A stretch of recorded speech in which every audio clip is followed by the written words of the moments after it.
Halo, kembali lagi di channel ini. Dan untuk minggu ini aku punya 2 berita. Jadi ayo kita langsung masuk ke beritanya. Let's go! Menurut Oxford Languages, fashion adalah tren populer, khususnya dalam hal style berpakaian dan aksesoris. Fashion telah ada sejak berabad-abad lalu, dengan berbagai variasi juga. Mulai dari gaun bertumpuk dengan korset yang bisa mengubah posisi organ dalammu pada era Victorian dulu, hingga tren ripped jeans dari yang mild hingga ekstrim. Tren fashion sendiri ada yang diterima secara positif oleh masyarakat luas, dan ada juga yang membuat kita mengernyitkan dahi dan menanyakan, apa ini masih bisa disebut fashion?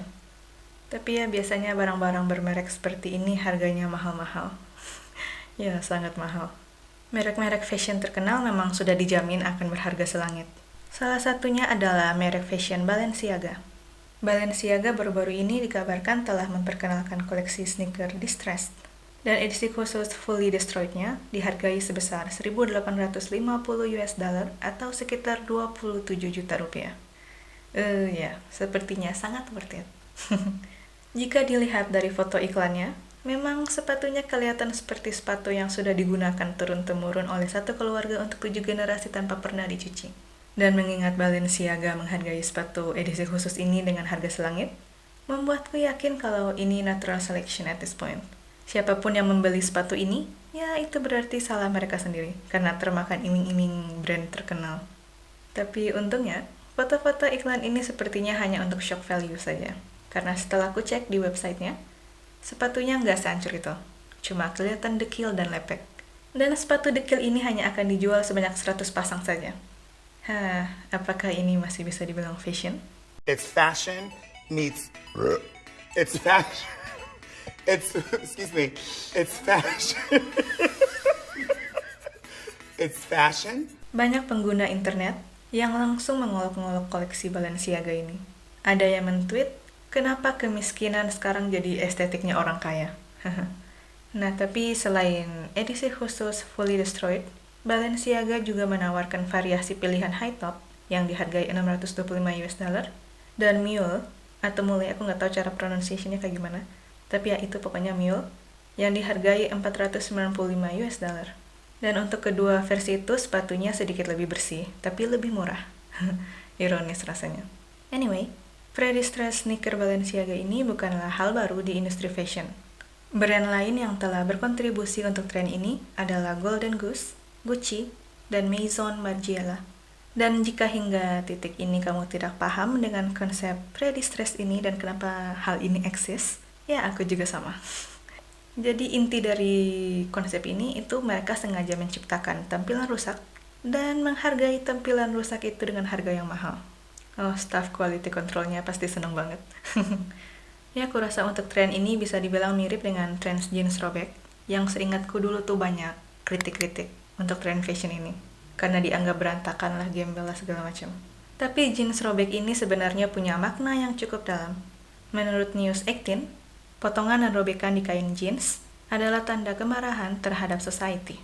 Hal ini kemudian menjadi gerakan politik. Artis legendaris Madonna kemudian menjadi salah satu selebriti yang mempopulerkan tren ini, dan fansnya kemudian mengikuti tren tersebut. Jadinya ekspresi politik ini diubah menjadi fashion trend. Ya kira-kira ini apa ya maknanya? Ya, aku rasa ini adalah tren yang mungkin dihina-hina saat ini. Tapi siapa tahu kan, 10 tahun yang akan datang, tren ini akan menjadi classic look yang disukai oleh masyarakat luas. Ayo kita lanjut ke berita berikutnya. Girl group Daya dikabarkan akan melakukan comeback pada bulan Agustus ini dengan album yang kata reporter A Daily akan menjadi album terakhir mereka sebelum kontrak mereka dengan agensi Pocket Doll Studio habis. Tepatnya pada bulan September tahun ini. Perwakilan agensi Daya merespon berita ini dengan pernyataan kalau detail mengenai kontrak eksklusif member masih dalam proses diskusi. Tapi banyak penggemar yang merasa kalau kemungkinan member grup ini memperpanjang kontrak akan sangat kecil. Jika kabar album terakhir ini benar, maka ini akan menjadi album terakhir Daya setelah 2 album studio. Terakhir adalah album YOLO di tahun 2017. Kemudian 6 album ini, terakhir bertajuk Flower for Season yang dirilis pada tahun 2020. Dan total 10 single. Daya sendiri merupakan girl group yang dibentuk oleh MBK Entertainment pada tahun 2015 lalu. Jadi mereka sudah lama sebenarnya. masuk ke generasi ketiga. Daya merilis album debut mereka, Do It Amazing, pada tanggal 14 September 2015 dengan formasi 7 anggota, yaitu Seunggi, Kathy, Eunice, Jennie, Yebin, Eunjin, dan Chaeyeon. Kemudian Daya mengalami bongkar pasang member serta perubahan formasi selama karir mereka. Member Chaeyeon sempat mundur sementara dari grup untuk berpartisipasi di program Survival Mnet Produce 101, di mana dia berhasil menempati peringkat ke-7 di babak final dan resmi menjadi salah satu member girl group IOI selama 1 tahun, yaitu dari tahun 2016 sampai tahun 2017. Kemudian member terakhir yang diketahui keluar dari grup adalah maknae Daya, Seunggi, yang kepergiannya diumumkan pada tanggal 9 Januari 2022 lalu. Sebelum kepergiannya dari Daya, Seunggi telah aktif menjadi BJ atau broadcast jockey, basically kayak streamer gitu. Dan hal tersebut cukup disayangkan penggemar karena Seunggi menjadi BJ di platform Panda TV yang kebanyakan isinya itu adalah stream dewasa. Padahal ada platform streaming terkenal lainnya seperti Afrika TV dan Twitch. Banyak yang menganggap side hustle Seunggi ini adalah alasan kenapa dia keluar atau dikeluarkan dari Daya. Dan berita ini juga sempat viral pas awal tahun ini, ada pro kontra. Tapi banyak juga penggemar dan netizen yang membela Seunggi. Mereka menganggap kalau wajar saja jika Seunggi mencari sumber pendapatan lain, mengingat agensi telah mengecualikan Seunggi dari aktivitas grup sejak mini album Flower for Seasons yang dirilis bulan Juni tahun 2020 lalu.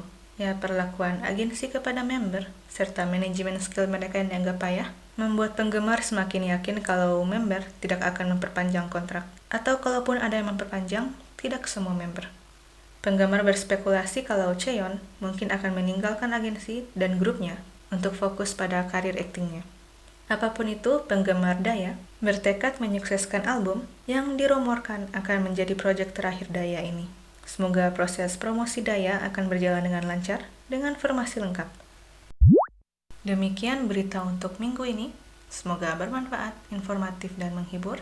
Terima kasih banyak atas perhatiannya. Dan kita akan bertemu lagi di video berikutnya. Bye-bye!